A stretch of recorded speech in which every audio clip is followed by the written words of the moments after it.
Market తన negative సెంటిమెంట్స్‌ని continue చేసుకుంటూ వెళ్తుందండి. మళ్ళీ ఫాలో అయింది. అయితే ఇవాళ ఫాలో అవ్వడానికి ఎక్స్‌టర్నల్ రీజన్స్ అంటే టారిఫ్స్ అని, జియోపొలిటికల్ టెన్షన్స్ అని వీటితో పాటు మన ఇంటర్నల్‌గా కూడా ఒక ప్రాబ్లమ్ వచ్చింది. ఆ ప్రాబ్లమ్ గురించి ఇవాళ మాట్లాడుకుందాం. అలాగే స్టాక్స్ పరంగా మాట్లాడుకుంటే పీజీ ఎలక్ట్రోప్లాస్ట్ చాలా రోజుల నుంచి ఫాలో అవుతూ ఇవాళ పెరిగిందండి. ఎందుకు పెరిగింది? అసలు ఎందుకు పడ్డది? అనేది మాట్లాడుకుందాం. ఐనాక్స్ గ్రీన్ ఎనర్జీకి ఒక మంచి న్యూస్ వచ్చింది.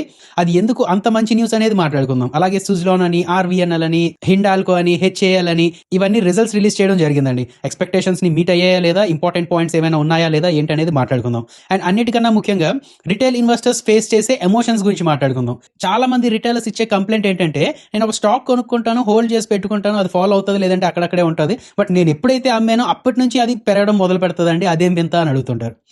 దాని గురించి కూడా ఇవాళ వీడియోలో మాట్లాడుకుందాం అండి. వీడియో మంచి ఇంట్రెస్టింగ్‌గా, ఇన్ఫర్మేటివ్‌గా ఉండబోతుంది. వీడియో లాస్ట్ వరకు చూడండి. అయితే వీడియోలోకి వెళ్ళక ముందు ప్లీజ్ ఇంకా మన రూపాయి తెలుగు ఛానల్‌ని సబ్స్క్రైబ్ చేయని వాళ్ళు ఎవరైనా ఉంటే సబ్స్క్రైబ్ చేసుకొని నోటిఫికేషన్స్ ఆన్‌లో పెట్టుకోండి. ఇలా డైలీ అనాలిసిస్‌తో పాటు ఐపీఓ మీద అనాలిసిస్ అని, నాలెడ్జ్ వీడియోస్ అని ఇలాంటి వీడియోస్ కూడా ఇచ్చుకుంటూ వస్తున్నాం.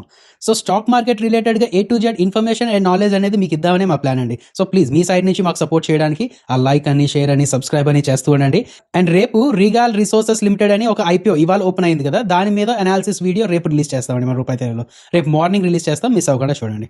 ఇంకా మన ఛానల్‌ని మీరు సపోర్ట్ చేయాలి అనుకుంటే మన మన ప్రతి వీడియో కిందన డిస్క్రిప్షన్ బాక్స్‌లో మా రిఫరల్ లింక్ ఉన్నదండి. ఈ రిఫరల్ లింక్ ద్వారా మీ అకౌంట్ ఓపెన్ చేసుకొని అది యూజ్ చేసుకుంటూ ఉంటే మీరు మాకు సపోర్ట్ చేసిన వాళ్ళు అవుతారు. ఓకే కదా! వీడియోలోకి వెళ్ళక ముందు ఒకసారి మన డిస్క్లైమర్ చూసేయండి. మేము ఏది చెప్పినా సరే అది ఎడ్యుకేషన్ అండ్ ఇన్ఫర్మేషన్ పర్పస్ కోసమే. మేము SEBI registered adviser or research analyst రెండు కాదు. మేము ఏమి ఇచ్చినా సరే అది ఫైనాన్షియల్ అడ్వైస్ కాదు. We are not giving any buy or sell calls. ఏది ఫైనాన్షియల్ అడ్వైస్ కాదండి. జస్ట్ ఎడ్యుకేషన్ ఇన్ఫర్మేషన్ పర్పస్ కోసం. మీ ఓన్ రిసర్చ్ చేసుకోండి. లేదు అంటే ఒక సెబీ రిజిస్టర్డ్ అడ్వైజర్ అయినా కరండి. రైట్. ఫస్ట్ మార్కెట్ గురించి మాట్లాడుకుంటే నిఫ్టీ ఒక 0.4% ఫాల్ అయింది. బ్యాంక్ నిఫ్టీ 0.84% ఫాల్ అయింది. అయితే గుడ్డిలో మెల్ల కింద అంటే కొంచెం గుడ్ న్యూస్‌లో చెప్పాలి అంటే స్మాల్ క్యాప్ స్టాక్స్ కొంచెం పెరిగాయండి. రైట్. ఇవాళ మార్కెట్‌లో ఈ ఫాల్‌కి రీజన్స్‌లా చెప్పాలి అంటే మార్కెట్ గ్యాప్ డౌన్ ఓపెన్ అయినా దాని తర్వాత కొంచెం రికవర్ అవుతూ వెళ్ళింది. అండ్ రెండు ఆ టైం నుంచి మళ్ళీ ఫాలో అవడం స్టార్ట్ అయింది కదా! ఆ టైంలో వచ్చిన బ్యాడ్ న్యూస్ ఏంటంటే డైరెక్ట్ ట్యాక్స్ డేటా. డొమెస్టిక్‌గా ఇది నెగెటివ్ న్యూస్ అండి. ఎందుకంటే డైరెక్ట్ ట్యాక్స్ కలెక్షన్స్ ఏవైతే ఉన్నాయో అంటే ఈ ఫైనాన్షియల్ ఇయర్ స్టార్టింగ్ ఏప్రిల్ 1 నుంచి ఆగస్ట్ 11 వరకు గవర్నమెంట్ తాలూకా ట్యాక్స్ కలెక్షన్స్ చూస్తే 4% పడిపోయింది. ఇది ఎందుకు బ్యాడ్ న్యూస్ ఏంటనేది మళ్ళీ మాట్లాడుకుందాంలేండి. అండ్ మిగతా ట్రిగర్స్ మార్కెట్ ఫాలో అవడానికి ట్రిగర్స్‌లా చూడాలంటే ఆఫ్‌కోర్స్ జియోపొలిటికల్ తాలూకా ఈ ప్రాబ్లమ్స్. యూఎస్ చైనా తాలూకా ట్రేడ్ వార్‌కి ప్రస్తుతానికి 90 డేస్ తాలూకా పాజ్ లభించింది. యూఎస్ అండ్ చైనా వాళ్ళ టారిఫ్స్ మీద ఒక 90 డే ఎక్స్టెన్షన్ ఇచ్చారండి. ట్రూస్ అంటున్నారు దాన్ని. సో వినడానికి ఇది మంచి న్యూస్‌లా అనిపించినా సరే మార్కెట్ దీన్ని టెంపరరీ రిలీఫ్‌లా మాత్రమే చూస్తుందన్నమాట. Now third reason US Russia తాలూకా వైల్డ్ కార్డ్. ఈ ఫ్రైడే ఆగస్ట్ 15న చాలా చాలా చాలా ఇంపార్టెంట్ డే అండి. అండ్ అంటే మీరు మళ్ళీ మనం మాట్లాడుకోవడం అవుతుందో లేదో మన మార్కెట్ శుక్రవారం క్లోజ్‌లో ఉంటుంది. అండ్ శుక్రవారం నాడే US president Trump and Russian president అలస్కాలో మీట్ అవ్వబోతున్నారన్నమాట. ఈ మీటింగ్ అవుట్‌కమ్ ఏం రావచ్చు ఏంటి అనేది చాలా అన్సర్టనిటీ అండి. చాలా అన్సర్టనిటీలో ఉన్నదన్నమాట. ఒకవేళ ఇద్దరి మధ్యన మీటింగ్ సక్సెస్ అయ్యి రష్యా మీద ఉన్న శాంక్షన్స్ తీసేశారనుకోండి ప్రెసిడెంట్, అటు వాళ్ళిద్దరికీ మంచిది. అండ్ రష్యా నుంచి మనం ఆయిల్ పర్చేస్ చేసుకుంటున్నందుకు ఇంకొక 25% టారిఫ్ వేశారు కదా! అంటే ఒక కంట్రీ మీద శాంక్షన్స్ వేసిన తర్వాత ఆ కంట్రీతో ఎవరైతే ట్రేడ్ అది చేస్తుంటారో వాళ్ళ మీద కూడా శాంక్షన్స్ వేసే ఛాన్సెస్ ఉన్నాయి. అలాగే మనకి ఎక్స్ట్రా 25% టారిఫ్ వచ్చింది. సో ఒకవేళ యూఎస్ రష్యా ఏదో సత్సంబంధాలు అవి ఇవి అయిపోయాయి అనుకోండి, సో మన మీద ఆ ఎక్స్ట్రా 25% కూడా తొలగిపోయే ఛాన్సెస్ ఉన్నాయన్నమాట. బట్ ఎనీవేస్ మన పరంగా చూసుకోకపోయినా సరే గ్లోబల్ పరంగా చూసుకున్నా రష్యా యుక్రెయిన్ వార్ ఆగిపోతే ఇన్ఫ్లేషన్ తగ్గే ఛాన్సెస్ ఉన్నాయి. ఇలా చాలా మంచి జరిగే ఛాన్సెస్ ఉన్నాయి కదా! సో అందుకనే ఆగస్ట్ 15th ఫ్రైడే నాటి మీటింగ్ చాలా చాలా ఇంపార్టెంట్. సో దాని మీద జరుగుతున్న స్పెక్యులేషన్స్ వల్ల ఇవాళ కొంచెం మార్కెట్స్ ఫాల్ అయిందండి. అండ్ అలాగే ఆగస్ట్ 15తో పాటు ఆగస్ట్ 31 కూడా ఒక ఇంపార్టెంట్ డేటే. ఎందుకంటే పీఎం మోడీ చైనాకి వెళ్ళే ఛాన్సెస్ అంటే మాక్సిమం వెళ్ళిపోతారులేండి. సో ఆగస్ట్ 31 నాడు పీఎం మోడీ చైనాకి వెళ్ళనున్నారు. సో అక్కడ ఏదో ఒక హై లెవెల్ మీటింగ్ ఏదో జరిగే ఛాన్సెస్ ఉన్నాయి. ఒకవేళ యూఎస్కి ఇండియాకి ఆ టైంలో కూడా ఆగస్ట్ 31 కూడా ఏదైనా గట్టిగా ప్రాబ్లమ్స్ ఏమైనా ఉంటే మేబీ ఇండియా అండ్ చైనా కలిపి స్ట్రాటజిక్ మూవ్స్ ఏమైనా తీసుకునే ఛాన్సెస్ ఉన్నాయి. ఇలాంటివన్నీ ఉన్నాయండి. సో నేను ఏమంటున్నానంటే ఒక మన డొమెస్టిక్ క్యూస్ తప్ప మిగతా 3 ఒక గ్లోబల్ కన్ఫ్యూజన్లో ఉన్నాయి. సో ఎఫ్ఐఎస్కి ఇది నచ్చటం లేదనమాట. సెల్లింగ్ అనేది చేసుకుంటూ వెళ్తున్నారు. రైట్. ఇవాల్టి వరకు ఇది అయిపోయిందండి. మరి రేపటికి ఏంటి? రేపు కూడా ఇదే కన్ఫ్యూజన్ ఉంటుందా అంటే ఆఫ్కోర్స్ రేపు కూడా ఇదే కన్ఫ్యూజన్ ఉంటుంది. బట్ రేపు ఇంకొక 2 ఈవెంట్స్ తాలూకా రియాక్షన్స్ యాడ్ అవుతాయి. ఒకటి Indian CPI data, 2 US CPI data. ఈ 2 ఇంపార్టెంట్ డేటా. మీరు వీడియో చూస్తున్న టైంకి వచ్చేయచ్చు. ఒకవేళ బాగా ఇంపార్టెంట్ డేటా అనుకుంటే మన కమ్యూనిటీలో పోస్ట్ చేస్తాను నేను. ఓకే కదా! సో ఇప్పుడు వరకు మాట్లాడుకున్న 4 విషయాలతో పాటు India taluka inflation data and US taluka inflation data taluka reactions కూడా రేపటి మార్కెట్లో ఉండనున్నాయి. ఇవే కాకుండా ఈ లోపల ట్రంప్ మళ్ళీ మీడియా ముందుకు వచ్చి నేను అది చేస్తాను, ఇది చేస్తాను, అది ఇది ఏమనంటే మళ్ళీ ప్రాబ్లం అయ్యే ఛాన్సెస్ ఉన్నాయి.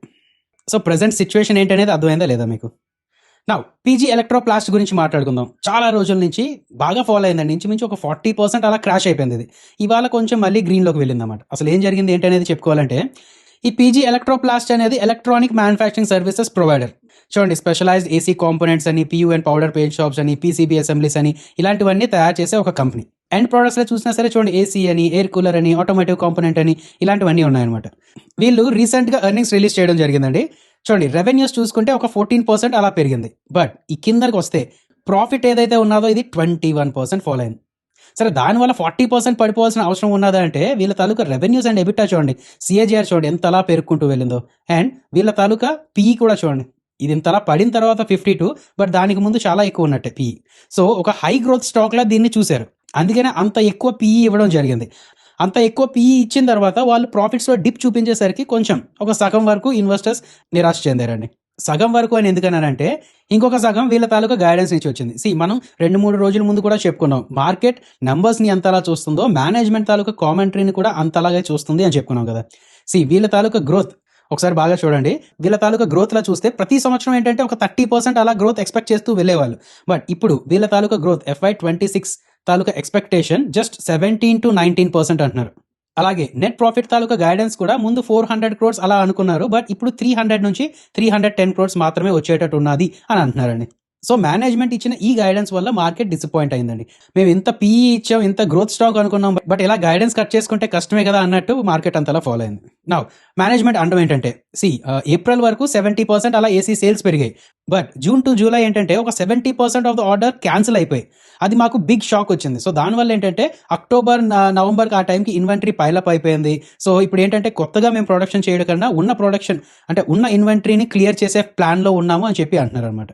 అండ్ అలాగే ఈ సంవత్సరం మీకు తెలిసిందే కదండి, ఎర్లీ మాన్సూన్ అనేది వచ్చింది. అక్కడ వర్షాలు ఎక్కువ పడకపోయినా సరే ఆ సెంటిమెంట్ వచ్చేస్తుంది అన్నమాట. ఇంకెందుకు, మాన్సూన్ ఇప్పుడు వచ్చేసింది, వర్షాకాలం ఇప్పుడు వచ్చేసింది కదా, ఏసీ తర్వాత ఎప్పుడు కొనుక్కుందాలి అని చెప్పి డిలే చేస్తూ ఉంటారు. సో దానివల్ల పీజీ ఎలక్ట్రోప్లాస్ట్ ఇంతలా ఫాలో అవడం జరిగిందండి. అండ్ ఇవాళ ఎందుకు పెరిగింది అంటే, అదే మెల్లిమెల్లిగా ఏంటంటే మార్కెట్లో కొంచెం అంటే అంతలా పడిన తర్వాత బాటమ్ ఫిషింగ్ చేసే వాళ్ళు కొంతమంది ఉంటూ ఉంటారు. అండ్ అక్కడ ఇక్కడ విన్న మాటలు ఏంటంటే, ఇప్పుడు కొంచెం అంటే ఇంతలా ఫాలో అయిన తర్వాత ఇన్వెస్టర్స్ ఏమనుకుంటున్నారంటే, 1 bad year cannot make a good company bad అంటున్నారు. సో అది కూడా ఒక లెక్క అనమాట. అంటే ఒక షాక్ వల్ల అంతలా ఇన్వెంటరీస్ పైలప్ అయిపోవడం వల్ల మాకు ప్రాబ్లం వచ్చింది, కానీ ఫ్యూచర్ అంతా బాగానే ఉంటుంది అని చెప్పి మేనేజ్మెంట్ అంటున్నారండి. సో మేబీ దాన్ని కన్సిడర్ చేసుకొని కూడా కొంచెం బయింగ్ అనేది జరిగిందేమో. సో అందుకే నేను ఎప్పుడు ఏం చెప్తానంటే, గుడ్ న్యూస్ బ్యాడ్ న్యూస్ని జస్ట్ ఆ అప్డేట్స్ పరంగానే చూడకుండా ప్రైస్ని కూడా చూసుకుంటూ ఉండాలి. ఆ టైంలో ప్రైస్ అప్లో ఉందా, డౌన్లో ఉందా, టాప్లో ఉందా, బాటంలో ఉన్నదా అనేది చూసుకుంటే దాన్ని బట్టి కూడా కొంచెం మారుతుంటాయి, డీకోడింగ్ అనేది మారుతూ ఉంటుంది. గుర్తుపెట్టుకుంటారా లేదా? నెక్స్ట్, ఇవాళ ఐనాక్స్ గ్రీన్ ఎనర్జీలో ఒక మంచి న్యూస్ రావడం జరిగిందండి. 182 మెగావాట్ తాలూకా విండ్ ప్రాజెక్ట్స్కి O&M చేసే ఒక డీల్ వచ్చిందండి. ఏంటి ఈ డీల్ అంత ఇంపాక్ట్ఫుల్లా అంటే, ఎస్ ఇంపాక్ట్ఫుల్. ఎందుకు అనేది మీకు బ్రేకప్ చేసి చెప్తాను. ఇందులో 2 ఆర్డర్స్ ఉన్నాయి. 182 మెగావాట్లో 2 ఆర్డర్స్. ఒకటి 82 మెగావాట్ తాలూకా అప్గ్రేడ్ డీల్ అనమాట. అంటే ఫర్ ఎగ్జాంపుల్, మీ దగ్గర ఒక కార్ ఉన్నది అనుకోండి, మీరు దానికి బేసిక్ సర్వీస్ మాత్రమే చేస్తూ ఉన్నారు. అంటే ఓన్లీ ఇంజిన్ ఆయిల్ చేంజ్ అని, వాటర్ వాష్ లాంటివి చిన్న చిన్న పనులు చేసుకుంటూ ఉన్నారు. ఓకే కదా, దీన్నే బిజినెస్లో లిమిటెడ్ స్కోప్ కాంట్రాక్ట్ అని అంటారు. ఐనాక్స్ గ్రీన్కి 82 మెగావాట్ విండ్ టర్బైన్స్ కోసం ఇప్పటి వరకు ఇలాంటి limited scope basic service contract మాత్రమే ఉన్నది. కానీ ఇప్పుడు ఈ కొత్త డీల్ ప్రకారం ఆ బేసిక్ సర్వీస్ నుంచి కాంప్రహెన్సివ్ సర్వీస్కి వెళ్ళిందనమాట. అప్గ్రేడ్ అయ్యారు. అంటే కార్లో ఇంజిన్ అని, గేర్ బాక్స్ అని, బ్రేక్స్ అని, ఎలక్ట్రానిక్స్ అని, A to Z అన్నీ చూసుకునే పెద్ద సర్వీస్ ప్యాకేజ్ వచ్చింది వీళ్ళకి. అంటే అర్థమైంది కదండి, మన వీధి చివరిని ఉన్న మెకానిక్ షాప్కి చిన్న చిన్న సర్వీస్లు ఇస్తుంటాం, బట్ ఏవైనా పెద్ద సర్వీస్ ఏవైనా వస్తే ఆథరైజ్ సర్వీస్ సెంటర్కి వెళ్తాం కదా, ఇప్పుడు వీళ్ళు కూడా అంతే, వీధి చివరిన ఉన్న మెకానిక్ స్టేజ్ నుంచి ఆథరైజ్ సర్వీస్ సెంటర్ స్టేజ్కి వచ్చినట్టు అనమాట. ఒక బేసిక్ నుంచి కాంప్రహెన్సివ్ O&M సర్వీస్ వచ్చింది వీళ్ళకి. సో అది గుడ్ న్యూసే కదా. సో మామూలుగా 182 మెగావాట్ అని చూసిన దానికి ఇప్పుడు నేను చెప్పిన దానికి డిఫరెన్స్ మీకు అర్థమైందా లేదా? అలాగే 82 మెగావాట్ కాకుండా ఇంకొక 100 మెగావాట్ తాలూకా ఎర్లీ రెన్యువల్ డీల్ కూడా వచ్చింది. ఇప్పుడు ఇదే ఎగ్జాంపుల్ తీసుకుందాం. మీ దగ్గర ఇంకొక కార్ ఉన్నది, దీనికి మీరు ఆల్రెడీ ఒక 3 years తాలూకా ఫుల్ సర్వీస్ కాంట్రాక్ట్ తీసుకున్నారు. ఆ కాంట్రాక్ట్ ఇంకో 6 నెలల్లో ఎక్స్పైర్ అవబోతుంది అనమాట. నార్మల్గా మీరు ఏం చేస్తారు, ఆ 6 నెలలు ఆగి తర్వాత రెన్యూ చేసుకుంటారు. కానీ ఇక్కడ ఏం జరిగిందంటే, నెక్స్ట్ 10 years వరకు కూడా మీతోనే కంటిన్యూ ఉంటామని చెప్పి ఆ కాంట్రాక్ట్ని రెన్యూ చేసేసారు. ఇంకా టైం ఉండగా కూడా రెన్యువల్ చేశారు, అండ్ నెక్స్ట్ 10 years వరకు కూడా రెన్యువల్ చేశారు. సో దీనివల్ల super strong vote of confidence వచ్చినట్టే. సో కాంపిటేటర్స్తో మేమేం తక్కువ కాము, సుజలాన్ వంటి వాటితో మేము తక్కువ కాదు అని చెప్తున్నారు. అండ్ అలాగే లాంగ్ టర్మ్ విజిబిలిటీ కూడా వచ్చిందనమాట. ఒక 100 మెగావాట్ 10 years వరకు కాంట్రాక్ట్ ఉన్నది అంటే లాంగ్ టర్మ్ విజిబిలిటీ కూడా వచ్చింది. సో ఇప్పుడు అర్థమైంది కదండి, నార్మల్గా చూస్తే మనకి ఏమనిపించదు 182 మెగావాట్ వచ్చింది అది ఇదని, బట్ ఇన్ డెప్త్లోకి వెళ్ళి చూస్తే ఐనాక్స్ ఎనర్జీ తాలూకా స్ట్రెంగ్త్ని చూపిస్తుంది. సో ఇప్పుడు ఇది మైండ్‌లో పెట్టుకొని మీ వేరే అనాలిసిస్ అనేది మీరు చేసుకుంటూ ఉండాలి. అలాగే సుజలాన్ తాలూకా ఎర్నింగ్స్ కూడా రిలీజ్ చేయడం జరిగింది. ఇంకా ఫుల్‌గా నేను అనాలిసిస్ అనేది చేయాలని మామూలుగా వెబ్‌సైట్స్‌లో చూస్తే ఒక స్ట్రాంగ్ ఆపరేటింగ్ పెర్ఫార్మన్సే వచ్చింది అని అంటున్నారు. సో పాజిటివ్‌లే ఉన్నట్టున్నది. బట్ నేను కూడా ఒకసారి అనాలిసిస్ చేస్తాను. ఇన్ డెప్త్‌గా అనాలిసిస్ చేసుకొని మీకు రేపటి వీడియోలో దీని గురించి చెప్తా అండి. యాజ్ ఆఫ్ నౌ చూసుకుంటే రెవెన్యూ ఒక 55% ఇంక్రీజ్ అయింది అంటున్నారు. అలాగే ఎబిట్టా మార్జిన్ ఒక 90 బేసిస్ పాయింట్స్ పెరిగింది అంటున్నారు. ఎబిట్టా ఒక 62.1% పెరిగింది అంటున్నారు. సో బాగానే ఉన్నట్టున్నది. నెట్ ప్రాఫిట్ కూడా ఒక 7.3% పెరిగింది అంటున్నారు. బట్ ఒకసారి నేను ఇన్ డెప్త్‌గా అనాలిసిస్ చేసుకొని రేపటి వీడియోలో కవర్ చేస్తానండి. అండ్ ఇంకొకటి చీఫ్ ఫైనాన్షియల్ ఆఫీసర్ ఎవరైతే ఉన్నారో హిమాంశు మోడీ గారు అని చెప్పి ఆయన సుజలాన్ నుంచి రిజైన్ చేసేయవచ్చు అనే ఒక స్పెక్యులేషన్ నడుస్తూ ఉన్నది పొద్దున్నుంచి. అండ్ ఇప్పుడు ఆల్మోస్ట్ లైక్ కన్ఫర్మ్ అయిపోయినట్టే అంటున్నారు. అంటే ఆల్మోస్ట్ లైక్ కాదండి. Suzlon energy also confirm the resignation of Himanshu Modi అని అంటున్నారు. ఇంకా ఈయన సిఎన్బిసి వాళ్ళు ఇచ్చారంటే కన్ఫర్మ్ న్యూస్ అవుతుందండి. సో ఇది కూడా కన్సిడర్ చేసుకోవాల్సిన విషయమే అండి. అంటే ఎందుకు ఆయన రిజైన్ చేస్తున్నారు ఏంటి అనేది కొంచెం చూసుకుంటూ ఉండాలి. అసైడ్ మొత్తం అనాలిసిస్ చేసుకొని రేపటి వీడియోలో డీటెయిల్స్ అనేది ఇస్తాను మీకు. ఓకే కదా, రైట్. ఇంకా ఆర్వీఎన్ఎల్ తాలూకా రిజల్ట్స్ కూడా రావడం జరిగింది. అండ్ మార్కెట్ కొంచెం నెగిటివ్గా తీసుకున్నది. ఒకటేంటంటే వీళ్ళ తాలూకా ప్రాఫిట్స్ అండ్ రెవెన్యూలో షార్ప్ ఫాల్ వచ్చింది. చూడండి 4.1 decline in its revenue and ఎబిట్టాలో 71% డ్రాప్ వచ్చింది. 71% డ్రాప్. సరే ఇది కాకుండా మిగతావి చూసుకుంటే నెట్ ప్రాఫిట్ పరంగా చూసుకుంటే ఒక 40% డ్రాప్ వచ్చిందండి. అంటే ఘోరంగా వచ్చినట్టేనా, ఘోరం పడిపోయినట్టే. ఓకే కదా. సో నంబర్స్ పరంగా ఇది చూసారు. బట్ మార్కెట్ ఎక్కువగా కన్సిడర్ చేసుకునేది అంటే బిగ్ ప్లేయర్స్ ఎక్కువగా కన్సిడర్ చేసుకునేది ఏం చెప్పమంటారా, ఎబిట్టా మార్జిన్ చూడండి 4.5% నుంచి 1.4% పడిపోయిందండి. 300 బేసిస్ పాయింట్స్ అంటే 3% పడిపోయింది. ఇది చాలా పెద్ద షాకింగ్ ఫాల్. అలాగే క్వార్టర్ ఆన్ క్వార్టర్ చూసుకున్నా సరే మార్చ్ క్వార్టర్తో కంపేర్ చేస్తే రెవెన్యూ 35% పడిపోయింది, ఎబిట్టా 90% పడిపోయింది. సో ఎక్కువ కొలాప్స్ లాగే కనబడుతుంది. సో ఆర్వీఎన్ఎల్లో ప్రస్తుతానికి గుర్తుపెట్టుకోవాల్సింది ఏంటంటే రెవెన్యూ తగ్గడం ఒక బ్యాడ్ సైన్ అయితే మార్జిన్స్ కొలాప్స్ అవ్వడం అనేది ఇంకా డేంజరస్ సైన్. సో ఇప్పుడు ఇన్వెస్టర్స్ దృష్టిలో పెట్టుకోవాల్సింది ఏంటంటే ఏంటి ఇది ఒక సిక్లికల్ డౌన్ ట్రెండా లేక జస్ట్ ఒక క్వార్టర్ తాలూకా ప్రాబ్లమేనా, అంటే రైల్వే క్యాపెక్స్లో స్లో డౌన్ వల్ల ఈ ప్రాబ్లం కంటిన్యూ అవుతుందా లేక అంటే రెవెన్యూస్ పెరిగినా సరే ఎబిట్టా మార్జిన్ తగ్గుతుందా ఏంటి అనేది చూడాలండి. సో మేనేజ్మెంట్ తాలూకా కామెంటరీ ఉంటుంది, అది కూడా ఒకసారి అనాలిసిస్ చేసుకొని రేపటి వీడియోలో చెప్పుకుందాం. సో ఆ అనాలిసిస్ అనేది ఈ ఆర్వీఎన్ఎల్ ఒక్కదానికే వర్తించదండి, ఆ రైల్వే స్టాక్స్ మొత్తానికి వర్తిస్తుంది. ఇన్ఫాక్ట్ పిఎస్యూ స్టాక్స్ కూడా వర్తించే ఛాన్సెస్ ఉంటాయి. సో ఆర్వీఎన్ఎల్ తాలూకా మేనేజ్మెంట్ కామెంటరీ అని ఈ మొత్తం అనాలిసిస్ చేయడం చాలా ఇంపార్టెంట్. నంబర్స్ని అయితే మనం అనాలిసిస్ చేసుకుందాం, మేనేజ్మెంట్ కామెంటరీ వచ్చిన తర్వాత దాని మీద కూడా రేపు వీడియోలో కవర్ చేసుకుందాం అండి. మీరేమనుకుంటున్నారండి, ఆర్వీఎన్ఎల్లో ఈ మార్జిన్ కొలాప్స్ ఒక టెంపరీ ప్రాబ్లమే అనిపిస్తుందా లేక ఇంకెక్కడి నుంచి ఇంకా ఫాలో అయ్యే ఛాన్సెస్ అనిపిస్తుందా మీకు? కామెంట్స్లో పెట్టండి. ఏంటండి ఎక్స్ప్లెనేషన్ మీకు నచ్చుతుందా లేదా? ప్లీజ్ నచ్చుతుంది, యూజ్ అవుతుంది అనుకుంటే ఆ లైక్ అని, షేర్ అని, సబ్స్క్రైబ్ అని, మా ద్వారా ఫైర్స్లో అకౌంట్ ఓపెన్ చేయడానికి ప్లీజ్ చేస్తూ ఉండండి. Right now interesting topic. ఈ టాపిక్ గురించి ఎప్పుడు మాట్లాడతామని నేను కూడా వెయిట్ చేస్తున్నానండి. అలాగే నేను న్యూస్ వెబ్సైట్స్లో న్యూస్ అది చెక్ చేసినప్పుడు ఎకనామిక్ టైమ్స్లో ఈ న్యూస్ చూశాను నేను, ఇంట్రెస్టింగ్ అనిపించింది. వీళ్ళు చెప్తుంది ఏంటంటే మనం షేర్ అమ్మేసిన వెంటనే అది రాకెట్ల పైకి ఎందుకు వెళ్ళిపోతూ ఉంటుంది, మనం ఎందుకు అంతలా బాధపడుతూ ఉంటాం అనేది టాపిక్ అండి. Data from 967 retail solid stocks. So data సాయంతో మనకి ఎక్స్ప్లెయిన్ చేయడం జరిగింది. సో చూద్దామండి ఏం చెప్తున్నారు ఏంటి అనేది చూద్దాం మనం. మెయిన్ ఫైండింగ్ ఏంటంటే రిటైల్ ఇన్వెస్టర్స్ ఈ Q1లో అంటే ఏప్రిల్ నుంచి జూన్లో టోటల్ 967 స్టాక్స్లో తమ షేర్స్ని అమ్మేశారు. అండ్ ద షాకింగ్ పార్ట్ ఏంటంటే ఈ అమ్మేసిన 967 స్టాక్స్ అదే క్వార్టర్లో యావరేజ్గా ఒక 24% రిటర్న్స్ అలా ఇచ్చాయంటున్నారు. ఎగ్జాంపుల్లో చెప్పాలంటే RIL అని, RBL బ్యాంక్ అని, టూరిజం ఫైనాన్స్ కార్పొరేషన్ అని, ఇలాంటివన్నీ చాలా స్టాక్స్ చూడండి రిటైలర్స్ ఎంతలా అమ్ముకుంటూ వచ్చారో ఆ షేర్ ఎంతలా పెరుగుతూ వచ్చింది. అంటే మీకు ఒకలాగా అర్థం అవ్వాల్సింది ఏంటంటే ఆ స్టాక్ పెరగడానికి ఏదో గుడ్ న్యూస్ ఏదో ఉన్నది బ్యాక్ సైడ్. బట్ పెద్ద ప్లేయర్స్ ఏంటి, వాళ్ళు వెంటనే అది బై చేసుకుంటూ వెళ్ళిపోతే ఆ షేర్ ప్రైస్ పెరిగిపోతుంది కదా. అంటే అవతల వైపు సెల్లర్స్ ఎవరు లేకపోయి వీళ్ళు ఎక్కువ షేర్స్ కొంటూ ఉంటే షేర్ ప్రైస్ అమాంతంగా పెరిగిపోతూ ఉంటుంది కదా. సో బిగ్ ప్లేయర్స్కి ఏం కావాలి, అటువైపు సెల్లర్స్ కావాలి. సో అయితే ఆ షేర్ ప్రైస్ని అలా పక్కన తిప్పుకుంటూ లేదంటే ట్రెడిషనల్గా ఎవరైతే ఉన్నారో వాళ్ళని ట్రాప్ చేసుకుంటూ వారు సెల్ చేసేటట్టు చేస్తూ ఉంటారండి. అదేనా. సో రిటైలర్స్ ఎప్పుడైతే ఎక్కువ సెల్ చేసుకుంటూ వచ్చారో ఎక్కువ సప్లై ఉన్నది కాబట్టి బిగ్ ప్లేయర్స్ అని, ఇన్స్టిట్యూషన్స్ అని వీళ్ళు మెల్లిమెల్లిగా బై చేసుకుంటూ వస్తుంటారు. దాని తర్వాత ఆ గుడ్ న్యూస్ బయటకు రావడం లేదంటే అందరికీ అప్పుడు అర్థం అవ్వడం, ఇదేదో గుడ్ న్యూస్ ఉన్నది కదా అర్థం కావడం, అప్పుడు వాళ్ళు కొనుక్కుంటూ వెళ్ళడం, ఇలాంటివి జరుగుతూ ఉంటాయి. జనరల్గా ఎప్పుడు జరుగుతూ ఉంటాయి ఇవి. అండ్ దాన్ని డేటా రూపంతో చెప్పడం జరిగిందండి.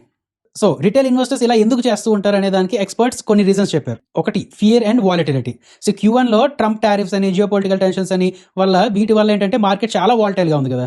దాంతో భయపడి ఉన్న కొంచెం ప్రాఫిట్ అయినా సరే బుక్ చేసేసుకుందాం అని చెప్పి బయటపడిపోయినట్టు అని భయపడుతూ బయటకు వచ్చేసి ఉంటారని.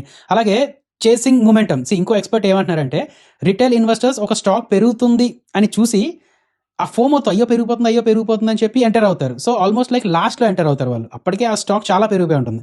సో వాళ్ళు ఎంటర్ అయ్యాక ఆ స్టాక్ కొంచెం పడగానే భయపడి అమ్మేస్తారు. కానీ ఆ స్టాక్ లాంగ్ టర్మ్ ట్రెండ్లా చూస్తే ఇంకా పైకి వెళ్తూ ఉంటుంది అనమాట. సో ఫియర్లో అమ్మడం అని, గ్రీడ్లో కొనడం అని ఇలాంటివే ఎక్కువగా రిటైలర్స్ చేసే ప్రాబ్లమ్స్ అని చెప్పి అంటున్నారు. సో మీరు అదే కొంచెం గుర్తుపెట్టుకోవాల్సిన విషయం ఏంటంటే, మీరు సెల్ చేయాలి అనుకున్నప్పుడు ఒకటికి 2 సార్లు ఆలోచించుకోండి. ఎందుకు చేద్దాం అనుకుంటున్నారు? అంటే అలా సైడ్ వేస్‌లో వెళ్తుంది కాబట్టి ఓపిక నశించి మీరు అమ్మేద్దాం అనుకుంటున్నారా? లేకపోతే ఏంటి అనేది చూస్తూ ఉండండి. ఓకే కదా! బట్ ఎనీవేస్ ఒక స్మార్ట్ ఇన్వెస్టర్‌కి ఉండాల్సిన లక్షణాలేంటంటే, emotion is your enemy. So ఎమోషన్‌ని కొంచెం పక్కన పెట్టాలి. లాజిక్‌తో ఆలోచిస్తూ ఉండాలి. ట్రేడింగ్ వర్సెస్ ఇన్వెస్టింగ్ ఇవి 2 వేరే వేరే అండి. మీరు ఒకటి ఇన్వెస్ట్ అంటే నేను ఒక లాంగ్ టర్మ్ ఇన్వెస్టర్ అని చెప్పి కొనుక్కొని ఒక నెల రోజులు ఎక్కడ తిరగకపోతే అమ్మేయడం ఇలాంటివి చేయకూడదు. అండ్ ఇంకొకటి don't follow the crowd. Social media buzz అని, న్యూస్ సైకిల్స్ అని ఇలాంటివి బోలెడు ఉంటూ ఉంటాయి. బట్ మీరు ఎక్కువగా ఆలోచిస్తూ ఉండాలన్నమాట. ఇంకా అర్థం చేసుకొని, ఆలోచించుకొని అప్పుడు మీరు యాక్షన్ అనేది తీసుకుంటూ ఉండాలి. అర్థమైందా లేదా? సో మీకు రేపొద్దున మళ్ళీ ఈ డౌట్ వచ్చిందనుకోండి, నేను అమ్మిన తర్వాతే ఎందుకు పెరుగుతుంది అని. పెద్ద ఇన్వెస్టర్స్ ఏంటంటే, పెద్ద బిగ్ ప్లేయర్స్ ఏంటంటే, మీతో అమ్మించే విధంగా అక్కడ అంటే ఓపిక నశించేటట్టు చేయడమో, లేదంటే ట్రెడిషనల్ ప్యాటర్న్స్ ఎవరైతే ఫార్మ్ అవుతారో అలాంటి వాళ్ళకి అలాంటి ప్యాటర్న్స్ చూపించడం అని ఇలాంటివి ఏవో చేస్తూ ఉంటారు. సో కొంచెం జాగ్రత్తగా ఉంటూ ఉండండి. అఫ్‌కోర్స్ బ్యాడ్ స్టాక్స్ ఏవైనా వస్తే బయటకొచ్చేయాలి. బట్ మంచి స్టాకే లాంగ్ టర్మ్ విజిబిలిటీ ఉన్నది అనుకున్నది షార్ట్ టర్మ్‌లో మీ పేషెన్స్ టెస్ట్ చేస్తున్నప్పుడు ఉంటే మీరు కూడా అంతే పేషెన్స్‌తో ఉంటూ ఉండాలి. రైట్. ఇంకా హిండాల్కో గురించి మాట్లాడుకోవాలండి. ఇది మంచి ఇంట్రెస్టింగ్‌గా ఉంటుంది. కొంచెం జాగ్రత్తగా వినండి. హిండాల్కో తాలూకా రిజల్ట్స్ వచ్చింది. India business super hit. కానీ యూఎస్ బిజినెస్ మాత్రం కొంచెం ఫాలో అయిందనమాట. దానివల్ల కొంచెం నెగెటివ్ సెంటిమెంట్స్‌లోకి వెళ్ళిపోయింది. ఎర్నింగ్స్ పరంగా మాట్లాడుకుంటే ఎక్స్‌పెక్టేషన్స్ కన్నా అన్ని డౌన్‌లో ఉన్నాయండి. ఇదైతే మీరు చూడొచ్చు కదా! నౌ చూడండి హిండాల్కో లిమిటెడ్ తాలూకా ఎర్నింగ్స్ ప్రెజెంటేషన్ చూస్తే మీకు ఇంకొకటి తెలుసు కదా మీకు ఏ కంపెనీ అయినా సరే అంటే కొంచెం పెద్ద కంపెనీ తన రిజల్ట్స్‌ని నార్మల్‌గా పీడీఎఫ్ ఫార్మాట్‌లో ఇస్తూ ఉంటుంది. అలా కాకుండా earnings presentation or else investor presentation అని చెప్పి ఇస్తది. ఇందులో ఏంటంటే కొంచెం విజిబుల్‌గా బావుంటది. అండ్ మీకు కొంచెం అర్థం చేసుకోవడం కూడా బావుంటది. సో కొంచెం చూస్తూ ఉండండి. ఇవి కూడా చూస్తూ ఉండండి. సరే నౌ ఫైనాన్షియల్ స్నాప్‌షాట్‌లో చూస్తే అల్యూమినియం తాలూకా అప్‌స్ట్రీమ్‌లో బాగానే వచ్చిందండి. అంటే ఎబిట్టా ఒక 15% పెరిగింది. రెవెన్యూ ఒక 6% పెరిగింది. అప్‌స్ట్రీమ్ అంటే రా మెటీరియల్ బిజినెస్ అలాంటిదండి. డౌన్ స్ట్రీమ్ అల్యూమినియం తాలూకా డౌన్ స్ట్రీమ్ అంటే ఒక ఫినిష్డ్ ప్రొడక్ట్‌లా చూసుకుంటే దీని తాలూకా రెవెన్యూ ఒక 17% పెరిగింది. ఎబిట్టా 92% అలా పెరిగింది. బట్ ప్రాబ్లమ్ ఎక్కడొచ్చిందంటే యూఎస్ తాలూకా సబ్సిడరీ నావెలీస్ అని యూఎస్ తాలూకా సబ్సిడరీ దాని తాలూకా రెవెన్యూ 13% పెరిగింది. బట్ ఎబిట్టా 18% ఫాల్ అయింది. నెట్ ప్రాఫిట్‌లా చూసుకున్నా సరే ఒక 36% ఫాల్ అయిందండి ఇక్కడ. ఎందుకు ఇంత ఫాల్? అఫ్‌కోర్స్ యూఎస్ తాలూకా టారిఫ్స్. నోవెలిస్ మేనేజ్మెంట్ ఏం చెప్తుందంటే ఇన్వెస్టర్ కాల్‌లో Q1లోనే టారిఫ్స్ వల్ల నెట్‌గా ఒక $28 మిలియన్ తాలూకా నెగెటివ్ ఇంపాక్ట్ పడ్డాది అని చెప్తున్నారు. అండ్ ఈ టారిఫ్స్ ఫ్యూచర్‌లో కూడా కంపెనీ ప్రాఫిట్స్ మీద ప్రెషర్ కంటిన్యూ చేస్తూ ఉంటాయి అని వాళ్ళు వార్న్ చేయడం జరుగుతుంది. సో మీరు చేయాల్సిన పని ఏంటండి? యూఎస్ తాలూకా టారిఫ్స్ వల్ల ఎఫెక్ట్ అయిన స్టాక్స్‌లో ఈ హిండాల్కో కూడా యాడ్ చేయాలి. ఇవాల్టి నుంచి ఈ హిండాల్కోలో ఏమైనా ఫాల్ వస్తూ ఉన్నది అండ్ రేపు పొద్దున్న యూఎస్ టారిఫ్స్ ఎత్తేసారని చెప్పి అలాంటి న్యూస్ ఏమైనా వస్తే అది కొంచెం దీనికి గుడ్ న్యూస్ అయ్యే ఛాన్స్ ఉన్నది కదా! ఏదైనా న్యూస్ వల్ల ఎఫెక్ట్ అవుతూ ఉంటే స్టాక్ ఎఫెక్ట్ అవుతూ ఉంటే ఆ న్యూస్ జరగట్లేదు అని చెప్పినప్పుడు ఆ ఎఫెక్ట్ ఏదైతే ఉన్నదో అది రివర్స్ అయ్యే ఛాన్స్ ఉంది కదా! అదేనా లేదా? సో చూస్తూ ఉండండి. ఈ జియోగ్రఫికల్ డైవర్సిఫికేషన్ మంచిదే. బట్ యూఎస్‌లో ఉండే ఈ వీక్‌నెస్ వల్ల ఎంతవరకు ఏం జరుగుతది ఏంటనేది చూస్తూ ఉండాలి. సో ఇదండి ఈ వీడియో. యూజ్ అయిందా లేదా? ఇవాల్టి మార్కెట్ గురించి అర్థమైందా లేదా? అండ్ ఏవైనా నాలెడ్జ్ పాయింట్స్ గెయిన్ చేసుకున్నారా లేదా? కింద కామెంట్స్‌లో పెట్టండి. రేపు కూడా ఈవినింగ్ మనం అప్డేట్ వీడియో చేసుకుందాం. అందులో మెయిన్‌గా సుజ్లాన్ గురించి, ఆర్‌బీఎన్ఎల్ గురించి మాట్లాడుకుందాం. అండ్ రేపు మార్నింగ్ 10:00కి రీగాల్ రిసోర్సెస్ మీద ఒక ఐపీఓ అనాలిసిస్ వీడియో పడుతుందండి. సో అది కూడా చూడడానికి ట్రై చేయండి. ఓకే కదా! జై హింద్.